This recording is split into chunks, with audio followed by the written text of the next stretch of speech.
Okay, I'm going to talk through a question that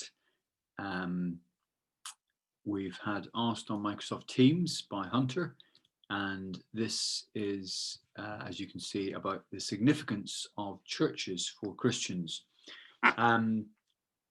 It's hard to summarize the whole of church history, which obviously is 2021 years old and goes right back to Christ.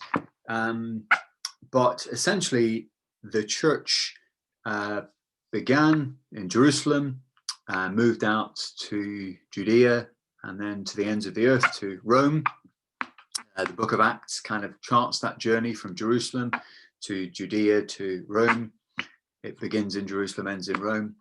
And for the first few centuries, there's a lot of unity. Christianity is a persecuted sect of Judaism in the first century. Then eventually it makes its way to being at the heart of the Roman Empire at about 313 with Constantine and Theodosius.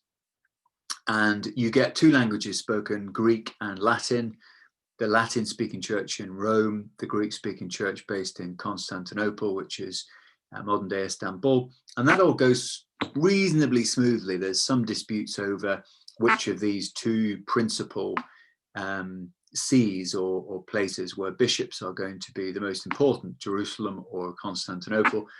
That eventually boils over in the 11th century, 1054, the Great Schism between the East and the West, and you get the Orthodox Church in the East and the Catholic Church in the West.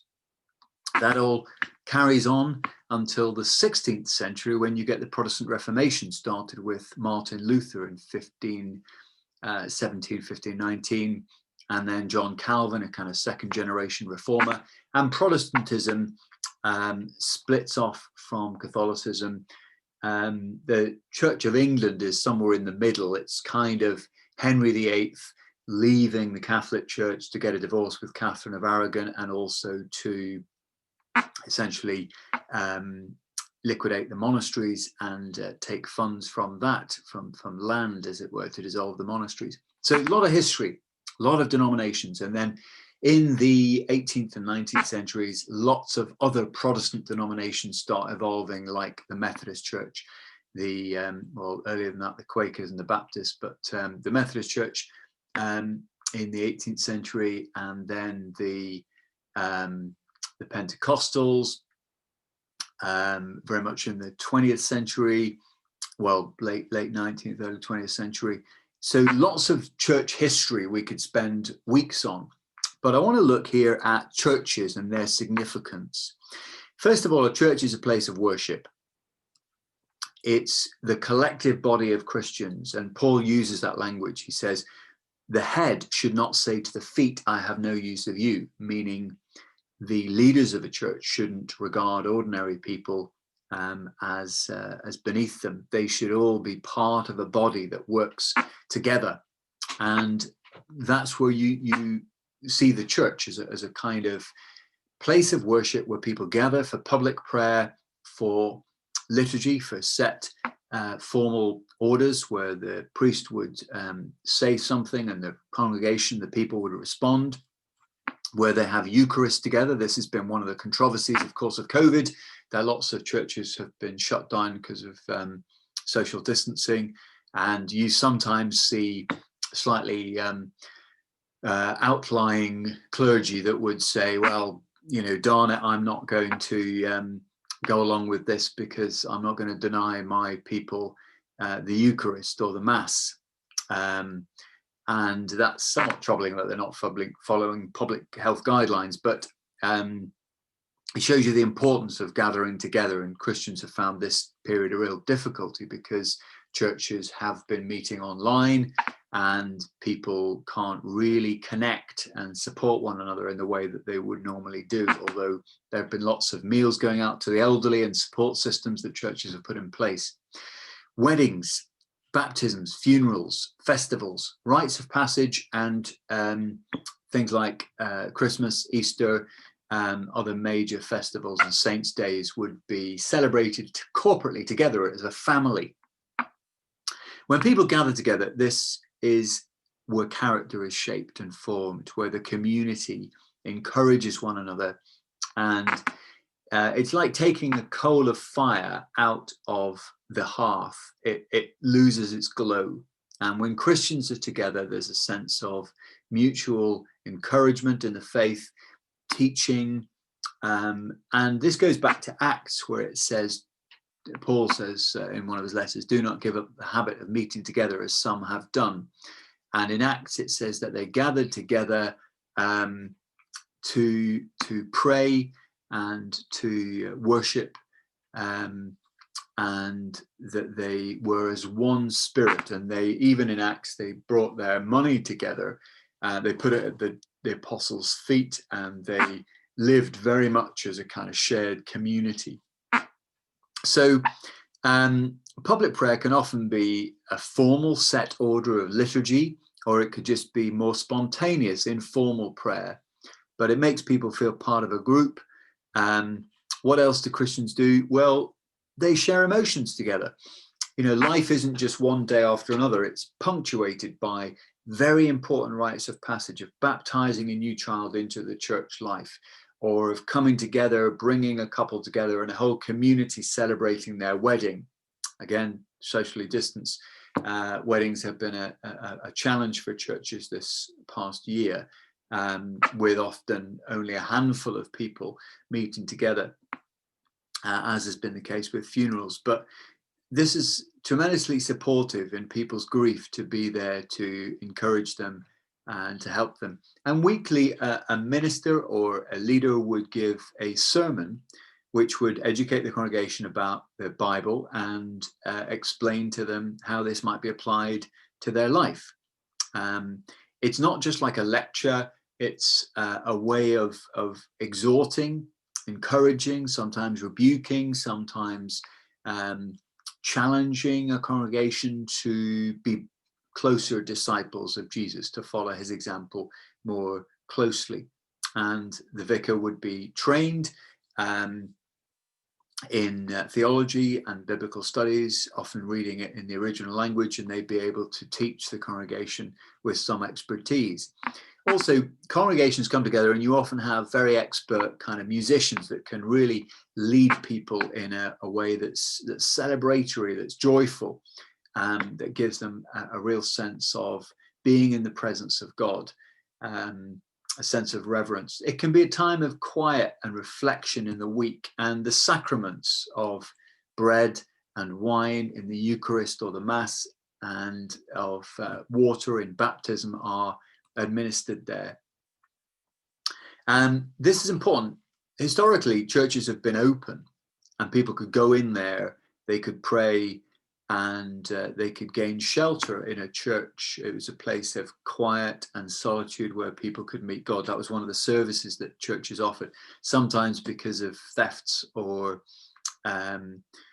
problems. They've stopped that practice. But if you go around Europe, you'll often see, particularly Catholic churches are open. You travel around most countries in Europe, Catholic churches will be open for prayer all the time. And that's an incredible witness and support that they're offering as a service to anybody, regardless of what religion or faith they are, that they can go into a Catholic church and pray. And sometimes Anglican churches do the same. There's a communal life. Sometimes they have dressing of the wells, sometimes in local parishes, or they have beating of the bounds of the parish, where they pray for protection on the land and the inhabitants. Sometimes people, the minister may well go around and visit everyone in his parish or pray for everyone in their parish. I should say that a vicar is in charge of, in the Church of England and the Catholic Church, an area, a patch as it were, called a parish that they look after. And then they're under a bishop who's got a larger area where he manages clergy, called a diocese. And they're under archbishops. There's two in the Anglican Church, the Archbishop of York and of Canterbury in the Anglican Church, slightly different in the Catholic Church. The parish system then was really important. Prior to the foundations of the modern welfare state, the church administered the poor law. In other words, the kind of precursor to the modern welfare state. This was a country that had an established church. It still does technically, but the established church was fundamental to education and provision for the poor in the past. Why is church still important? Well, the number of hours, it was calculated by the Church of England, that are given, there are hundreds of thousands of voluntary hours that people give to their local community through churches, through scouting movements, Boys Brigade, Girls Brigade, food banks, unemployment and homeless charity networks, mothers and toddlers group, asylum seekers. In Manchester, we have the Boaz Trust that works with asylum seekers, night shelters that, you know, if you go out on the streets of Manchester on a Friday, Saturday night, you will see Christians administering soup and giving out clothes to the homeless. There are a number of soup kitchens that they run for homeless people around Manchester, like Barnabas and the Mustard Tree charity, that are doing that. And they're places of education. Not only are there Bible studies held there, but there are civic meetings. Often when there's an election, they bring together the local candidates as a kind of neutral venue for people to meet and to discuss. There are sometimes interfaith gatherings that happen in churches. Activist groups like environmental charities might meet there. And they are often hubs to a local community. So if I just pick out a question now, this is, sorry, wrong slide. Let's find another one. This is a question here. No, still the wrong one. Let's try and find the right one eventually. Here's a 10 marker, which is, why are churches significant today? Well, church denominations are significant because Christians are not individuals. You know, Christianity has a kind of big sign saying, don't try and do this at home on your own. Paul teaches, as we said, about belonging to a body, the body of Christ, and being part of a community in which Christian character is fostered from the cradle to the grave, a community that will support you in times of hardship and stress, and a community that has obligations upon you, or you have duties too, as it were, to support your fellow travelers in the Christian faith. Why are they important today? They're places that witness to the life of Christ in a very visible way, in doing charitable work in their local communities and their societies. They're often, particularly in rural areas, quite pivotal to how the community functions, and the minister would be a key pastoral figure in the local neighborhood. And at their best, they do support people who are homeless, who are in need of food banks or asylum seekers. They support people who've just arrived in the community, and they can be incredible in a sense, carrying forward that legacy of administering the poor law and being trusted neutral venues in a local area. There are also places where people of faith can gather to talk to one another, and in terms of Christian faith, they sustain people in terms of prayer, Bible study, and the practice of their faith in the Eucharist, in baptism, and in celebrating the festivals of the faith and understanding the life of Christ through Christmas, through to Easter, and fasting together at Lent. So lots of ways that you could answer that question. I hope that kind of answers your question broadly there. If you're looking at revision, this is a document that Dr. Brouw-Latz has put together here that's quite helpful. And it sort of sets out a checklist so that you understand the external appearance of an Anglican and a Roman Catholic church. Anglican churches typically have either a spire or a tower. That's even reflected on Ordnance Survey maps. They kind of point people up to God to worship. They would have a bell that would be rung prior to worship or prior to weddings. The internal appearance of an Anglican and a Catholic church are very similar. You've got the nave, the area where the people are, the chancel where the service is generally conducted from, where you'd have the choir and you'd have the minister leading from, and then the sanctuary where the bread and the wine of communion, the Eucharist or Mass, would be consecrated and celebrated. Then you could talk about the differences between different denominations. I mean, we could look at some churches that are very indistinguishable from a warehouse or from a secular building.